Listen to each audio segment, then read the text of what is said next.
Hello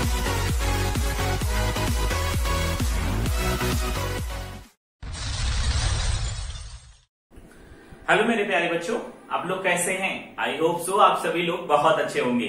चलिए हम आपका स्वागत करते हैं आपके प्यारे से चैनल मोशन बायोलॉजी में। तो बच्चों, आप लोगों ने पूरा वीडियो मतलब कि जो पूरा चैप्टर हमारा चल रहा था वंशागति तथा विविधता का सिद्धांत, इस पूरे चैप्टर में हम लोग लगभग 20 या 23 वीडियो लेक्चर हम लोग कवर किए हैं, जिसमें हम लोगों ने पूरे हर एक कॉन्सेप्ट को बहुत अच्छे तरीके से समझा है। आज की क्लास आपके अभ्यास की क्लास है, मतलब आपके चैप्टर फिनिश होने के बाद अभ्यास दिया होता है और उस अभ्यास को हम सॉल्व कराएंगे। और बच्चों, पहले ही हम डिस्क्लेमर दे देना चाहते हैं। डिस्क्लेमर ये है कि अगर आप पूरे वीडियो क्लास को देखे नहीं है, मतलब पूरे चैप्टर को ढंग से पढ़े नहीं है, तो प्लीज इस वीडियो को स्किप कर दीजिए और चले जाइए, मतलब मत देखिए, क्योंकि जो हेडिंग बहुत आसान है हम उसके बारे में कोई बात नहीं करेंगे। बस इतना कहेंगे कि हमने पढ़ाया है और आपके नोट्स में होगा, आप एक बार जरूर देख लीजिए। और उसका वीडियो अगर नहीं समझ में आया तो उसका वीडियो एक बार जरूर जाकर देख लीजिए। हम इतना कहेंगे बात बच्चों। लेकिन जो टॉपिक टफ होगी, जो आपको समझ में कम आई होगी, या फिर जो क्वेश्चन आपके इस अभ्यास में टफ होगा, हम उसको सॉल्व कराने की कोशिश करेंगे, मतलब करेंगे। ठीक है, तो आपके सारे कॉन्सेप्ट क्लियर रहे। साथ में बच्चों आपके सब कुछ मतलब कि कोई ऐसा टॉपिक न रहे, कोई ऐसा क्वेश्चन न रहे जो आपसे छूट पाए, क्योंकि हमारा टारगेट है 70 आउट ऑफ 70, मतलब 30 नंबर्स आपके प्रैक्टिकल्स में। 100 का टारगेट है, तो उस 100 के टारगेट को अचीव करने के लिए हमें हर एक पॉइंट से, हर एक वर्ड से गुजरना पड़ेगा, और हम वही कर रहे हैं। तो बच्चों स्टार्ट करते हैं।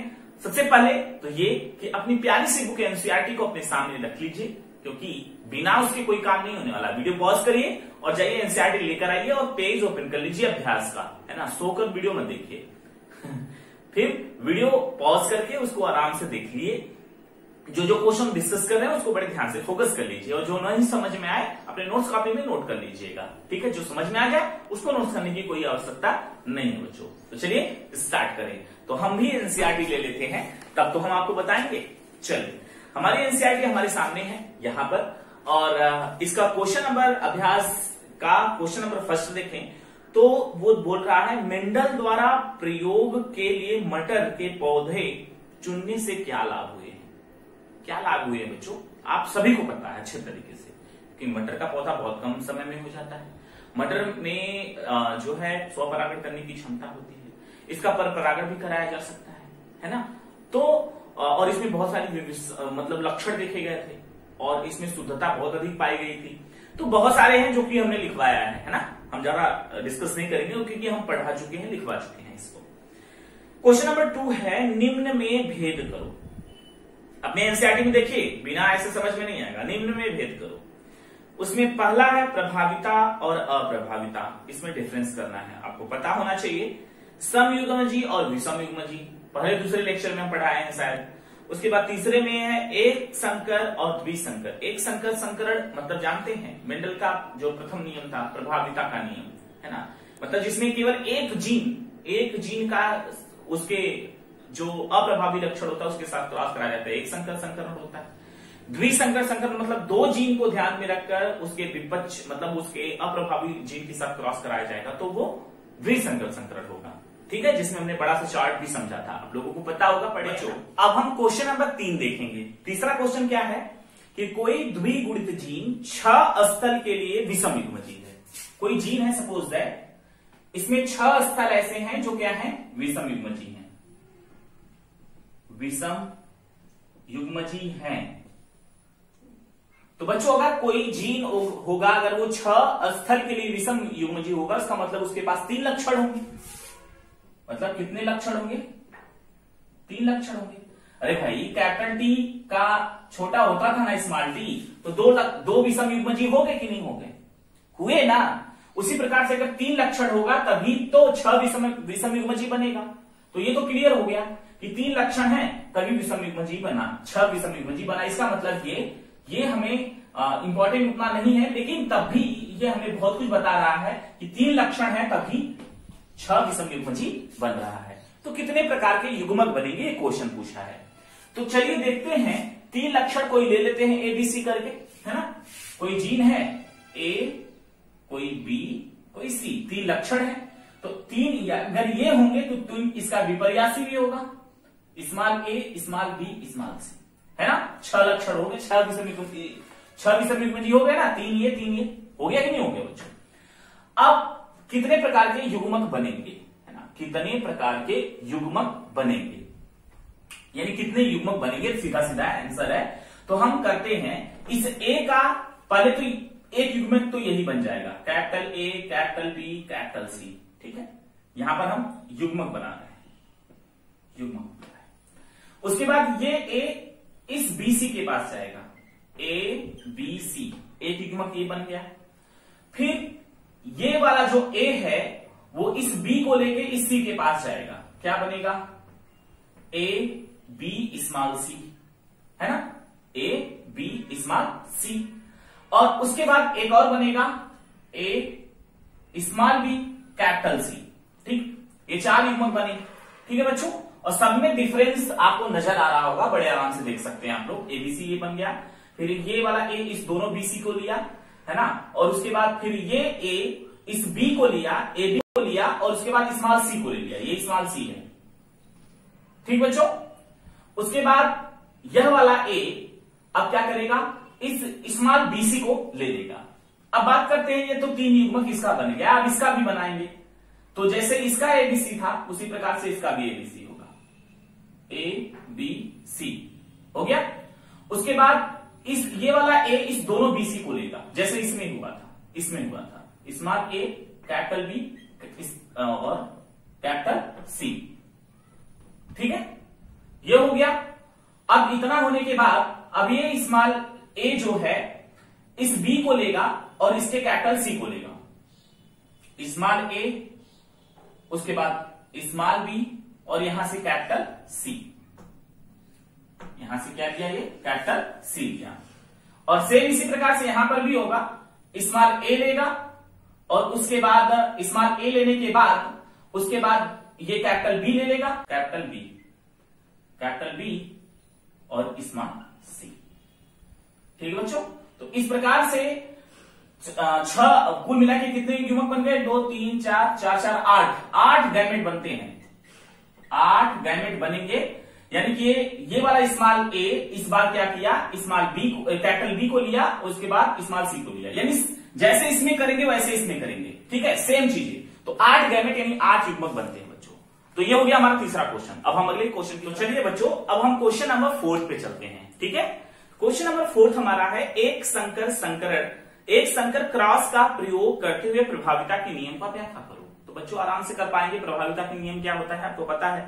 उसके बाद 5वां क्वेश्चन है, परीक्षार्थ संकरण की परिभाषा लिखो और चित्र बनाओ, यानी टेस्ट क्रॉस के बारे में पूछ रहा है, ये भी हम लिखवाए हैं। उसके बाद अगला क्वेश्चन है कि एक ही जीन स्थल वाले समयुग्मजी मादा और विषम युग्मजी नर के संकरण से प्राप्त प्रथम संतति पीढ़ी के फिनोटाइप वितरण का पनेट वर्ग बनाकर प्रदर्शन करो। अच्छे तरीके से आप लोग जान सकते हैं, तो एक जीन स्थल समयुग्मजी और विषम युग्मजी का क्रॉस कराना है ना, कई बार हम करा चुके हैं आपके वीडियो में, और उसमें आपके नोट्स में होगा, इसको भी आप कर सकते हैं। उसके बाद 7वां क्वेश्चन बड़ा मजेदार है, यानी कि जैसे ये था तो इसको तो कर लिए होंगे, है ना, आसान था, थोड़ा सा समझने की जरूरत है। केवल गैमेट का फॉर्मेशन कितना हो सकता है वही हम कर रहे थे। तो चलिए अब हम देखते हैं हमारा अगला क्वेश्चन कौन सा है, 7th है कि पीले बीज वाले लंबे पौधे यानी कैपिटल वाई दिया है, स्मॉल वाई दिया है, कैपिटल टी है, स्मॉल टी है, ठीक है, का संकरण हरे बीज वाले लंबे यानी small Y capital T small T, ठीक है, कि पौधे से कराने पर निम्न में से फिनोटाइप संतति की आशा की जा सकती है। मतलब 2 ऑप्शन दिया है, लंबा हरा मिलेगा या बौना हरा मिलेगा, लंबा हरा मिलेगा या बौना हरा मिलेगा। तो पहले तो ये कि पहले इसका गैमेट बनाएंगे, चलिए गैमेट बनाते हैं, पहले इसका गैमेट बनाते हैं। तो इसका गैमेट क्या बनेगा, कैपिटल वाई कैपिटल टी, फिर उसके बाद कैपिटल वाई स्मॉल टी, फिर स्मॉल वाई इसके साथ जाएगा, स्मॉल वाई कैपिटल टी इसके साथ जाएगा, तो क्या मिलेगा, स्मॉल वाई स्मॉल टी। इसमें हमें 4 गैमेट मिले, 4 गैमेट मिल गए हमको। ठीक है बच्चों, ध्यान से देख लीजिए।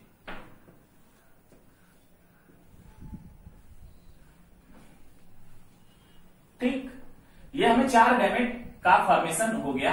किस वाले से? इस वाले से। क्यों? एक बार कैपिटल वाई इस टी के साथ गया, एक बार इस टी के साथ गया। देखिए कैपिटल वाई, और एक बार स्मॉल टी इसके साथ गया, स्मॉल टी इसके साथ गया। हो गया 4 गैमेट, हमारा 4 गैमेट बन गया है। अब बच्चों, अब हम जो है इसमें गैमेट बनाएंगे। इसमें कितने गैमेट बनेंगे बताइए? स्मॉल वाई है तो एक ही, दोनों स्मॉल वाई है तो एक ही बार गैमेट बनेगा। Small Y capital T, small Y capital T, small Y small T, small T, है ना। चलिए, ये तो हमारा हो गया गैमेट का फॉर्मेशन। ये गैमेट का फॉर्मेशन हो गया हमारे। इससे 2 गैमेट बने, इससे 4 बने। क्यों 4 बने? क्योंकि ये दोनों क्या थे? अलग अलग थे, कैपिटल वाई स्मॉल वाई। यहां पर 2 क्यों बने? क्योंकि दोनों स्मॉल वाई था। अब बच्चों, अब इसका क्रॉस कराते हैं, क्या मिलेगा? Capital Y small Y capital T capital T. फिर उसके बाद क्या मिला? इसका इसी के साथ होगा कैपिटल वाई, सॉरी हाँ लिखते हैं, capital Y small Y capital T small T. इसका करेंगे इसके साथ कैपिटल वाई वाई पहले होगा, capital Y small Y capital T small T. इसका करेंगे कैपिटल वाई स्मॉल टी। इसका इसके साथ कराएंगे क्या मिलेगा? Small Y capital T. इसका कराएंगे small Y capital T small T. उसके बाद इसका इसके साथ small Y capital T small T. इसका इसके साथ स्मॉल वाई स्मॉल टी। यही मिला। ये क्या है? पीला और लंबा है। सही है बच्चों। यहां पर हमारा क्या था? पीला बीज लंबे पौधे के साथ। तो ये क्या हो गया? पीला भी है और लंबा भी है। ये क्या है? ये इस पर प्रभावी हो गया, इस पर। ये भी पीला और लंबा हो गया। ये इसकी बात करें तो ये इस पर प्रभावी, इस पर प्रभावी, यहां भी पीला और लंबा हमें मिला। ये इस पर प्रभावी हो गया बच्चों, और ये अप्रभावी है। तो ये हो गया पीला बौना। बौना क्यों हो गया? क्योंकि स्मॉल टी है। इसकी बात करें तो ये क्या है हमारा?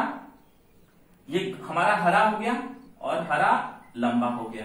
ठीक बच्चों, हरा लंबा हुआ कि नहीं हुआ? उसके बाद ये क्या है? हरा लंबा। और उसके बाद ये क्या है? हरा लंबा। और ये क्या है? हरा बौना। ठीक, ऑप्शन में क्या है? लंबा हरा, बौना हरा। तो मिला तो है, लंबा हरा और बौना हरा हमको मिला है कि नहीं मिला है? देखिए, लंबा हरा हमको 3 मिला, और बौना हरा भी हमको मिला है। तो हमें दोनों प्रकार के, यानी जो दोनों ऑप्शन दे रहा है कि किस प्रकार की फिनोटाइप की आशा की जाती है, तो दोनों प्रकार के फिनोटाइप की आशा की जाती है। इस प्रकार से क्रॉस करके आप लोग समझ सकते हैं बच्चों ना। बहुत आसान है, आराम से हो जाएगा ना। इसको इरेज करें आप, कोई दिक्कत है ना? फिर से वीडियो एक बार रिवाइज करके देख लीजिए, आसान है। तो इसको इरेज करते हैं हम। अब अगले क्वेश्चन की तरफ मूव ऑन करते हैं। हमारा अगला क्वेश्चन कौन सा है? ध्यान से देख लीजिए। हमारा अगला क्वेश्चन क्या है कि 2 विषम युग्मजीय जनकों का क्रॉस, मतलब उसमें मेल एंड फीमेल का सिंबल दिया है। मान लें कि 2 संलग्न हैं, तो द्विसंकर क्रॉस में F1 पीढ़ी के फिनोटाइप के लक्षण का वितरण क्या होगा? तो ध्यान से सुनिए बच्चों, इसका एक एग्जांपल के थ्रू समझा सकते हैं। जैसे पाइसम सैटिवम, मीठी मटर है हमारी, है ना, मीठी मटर है। इसमें 2 प्रकार के जीन हैं, जीन संलग्न जीन हैं। कौन कौन से हैं? एक हमारा है, मतलब नीले रंग का पुष्प देखे हैं मटर के पौधे में होता है, तो नीले रंग के लिए क्या करते हैं हम? ब्लू करते हैं, यानी ब्लू मतलब नीला होता है, तो कैपिटल बी हमने लिख लिया। यह उसके बाद कुछ जगह पर हमें लाल रंग के भी पुष्प निकलते हैं, तो लाल के लिए हम क्या करेंगे? स्मॉल बी लिखेंगे, क्योंकि कैपिटल बी इस पर प्रभावी है। कैपिटल बी इस पर प्रभावी है, तो हम स्मॉल टी लिखेंगे। उसी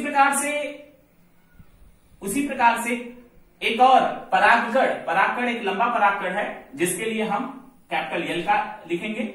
और इस प्रकार से अगर लंबा का है तो बौना भी होगा, तो बौने के लिए हम स्मॉल एल लिखेंगे। ध्यान से सुन लीजिए, फिर से सुन लीजिए। क्वेश्चन पूछा है, दो विषम युग्मजीव का क्रॉस कराना है, उसके बाद उसमें दो स्थल लोकाइस जीन संलग्न है, तो दो हमने लिख दिया यहां पर। उसके बाद तो द्विसंकर क्रॉस में F1 पीढ़ी के फिनोटाइप लक्षण के वितरण को क्या होगा, मतलब उसका फिनोटाइप लक्षण वितरण क्या होगा। तो जीन संलग्न वाले टॉपिक से बच्चों हमने क्या बताया, मीठी मटर है जिसमें दो प्रकार के पुष्प खिलते हैं, एक ब्लू और एक रेड। ब्लू वाला रेड पर प्रभावी है, इसलिए हम स्मॉल बी लिखें। पता है ना, मेंडल का लॉ कहता है यही कि हमें जो प्रभावी होता है, अगर आप प्रभावी को लिखना है तो उसको स्मॉल जो है लेटर से लिखेंगे, तो वही हमने लिखा है। और एक लंबा परागकण है, लंबा है तो कैपिटल एल लिखा हमने, और उसके बाद बौना भी परागकण होता है, यानी गोल परागकण है, ठीक है। एक गोल परागकण है, एक लंबा परागकण है, तो लंबे के लिए हमने कैपिटल एल लिखा और बौने के लिए हमने क्या लिखा, स्मॉल एल लिखा, क्योंकि कैपिटल एल स्मॉल एल पर क्या हो गया, प्रभावी हो गया है। तो यह पूछ रहा है कि इसका फिनोटाइप वितरण क्या होगा बच्चों। तो पहले तो ये कि जीन संलग्न की बात कर रहा है, ध्यान सुनिए, पहले तो ये जीन संलग्न की बात कर रहा है, इसके लिए हमें दो प्रकार के युग्मक का फॉर्मेशन करना पड़ेगा। तो हम चलिए कर लेते हैं, कैपिटल बी, दोनों जीन हमेशा जोड़े में लिखे जाते हैं, पता है ना आप लोगों को, या फिर हम ऐसे लिख सकते हैं, कोई मतलब उतना है नहीं। तो यहां पर कैपिटल बी, कैपिटल ए लिखेंगे, स्मॉल बी, चलिए जगह थोड़ा खाली कर दें, ये तो याद है ना, यहां पर इसको इरेज कर देते हैं, उसके बाद हम आगे करते हैं। Capital B, capital A, small B, small a, यही है ना। तो जीन संलग्न की बात कर रहा है तो दो बार हम इस जीन को लिखेंगे, capital B, capital A, small B, small a, ठीक। अब इसका और इसके बीच में क्रॉस कराएंगे, एक को मेल मान लेते हैं, एक को फीमेल मान लेते हैं। ये क्या है, ये मेल है और ये क्या है, ये फीमेल है। क्रॉस कराइए, क्या मिलेगा बताइए, क्या मिलेगा। चलिए करते हैं क्रॉस, क्या मिलेगा, capital B, capital B, capital L, capital L. फिर इस दोनों का क्रॉस इसके साथ करेंगे, क्या मिलेगा, capital B, small B, capital L, small L, ठीक।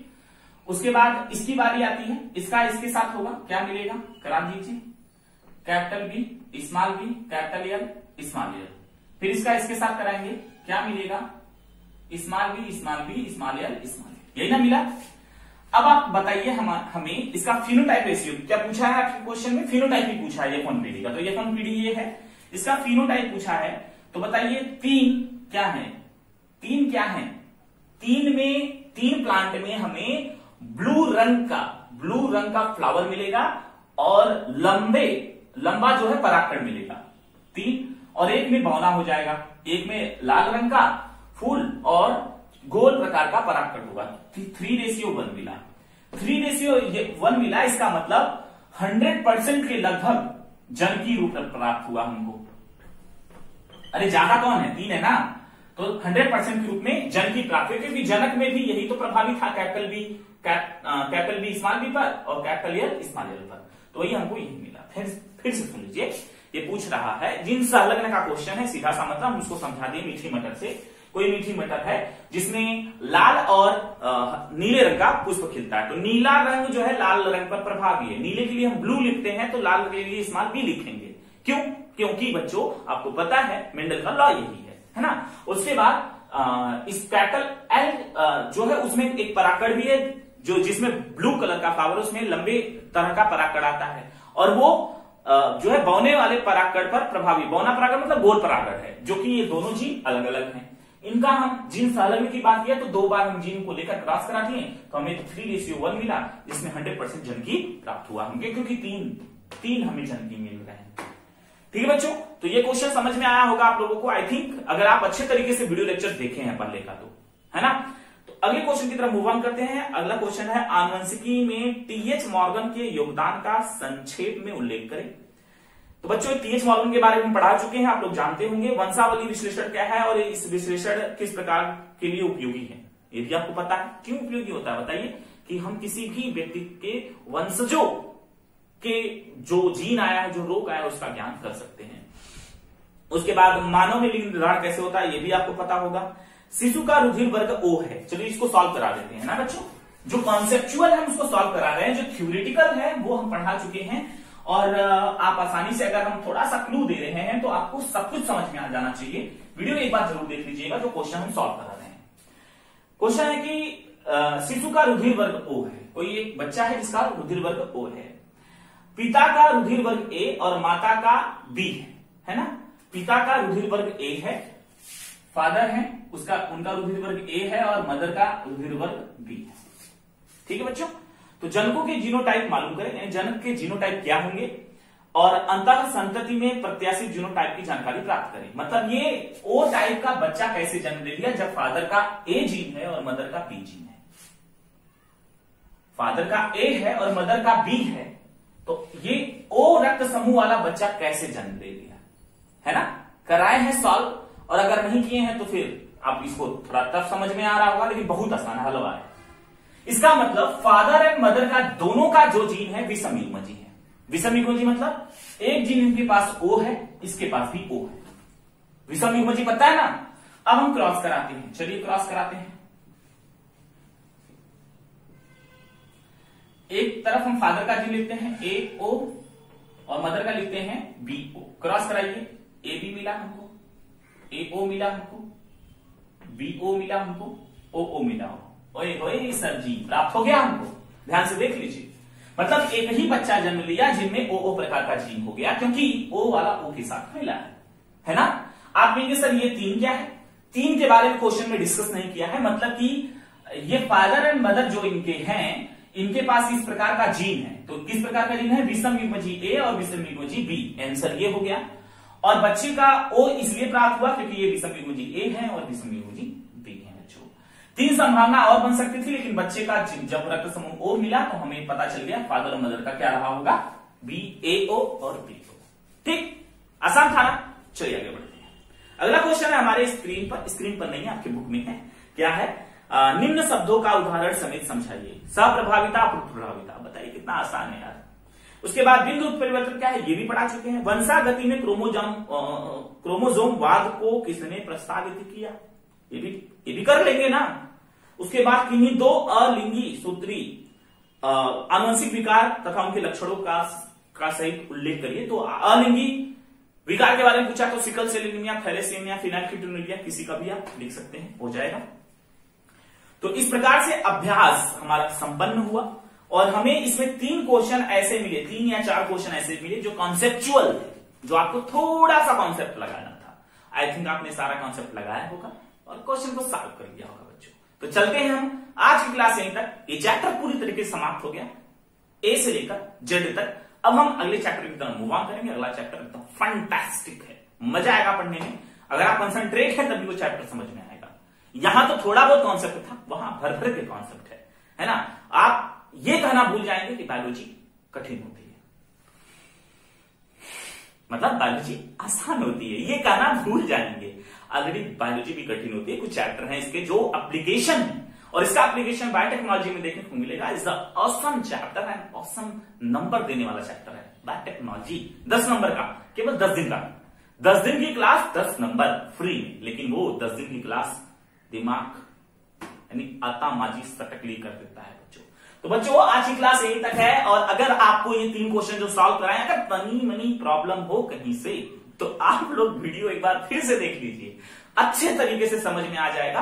2 बार, 3 बार, 4 बार, 5 बार देख लीजिए, पक्का समझ में आ जाएगा। अब फिर भी नहीं आता, हमसे बताइए, सॉल्व करा देंगे। तो चलते हैं बच्चों, आज की क्लास यहीं तक है। और वीडियो तो आपको मिल ही गया, लेकिन साथ में नोट्स आपके टेलीग्राम चैनल पर है। अगले चैप्टर की तैयारी करते रहिए और अगले चैप्टर में जल्दी ही मिलेंगे।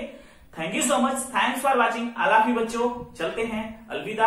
अलविदा नहीं, मतलब इस चैप्टर से अलविदा, अगले चैप्टर में मिलेंगे। थैंक्स। और हाँ, भूलिएगा मत, क्या करना है, लाइक, शेयर और सब्सक्राइब। थैंक्स।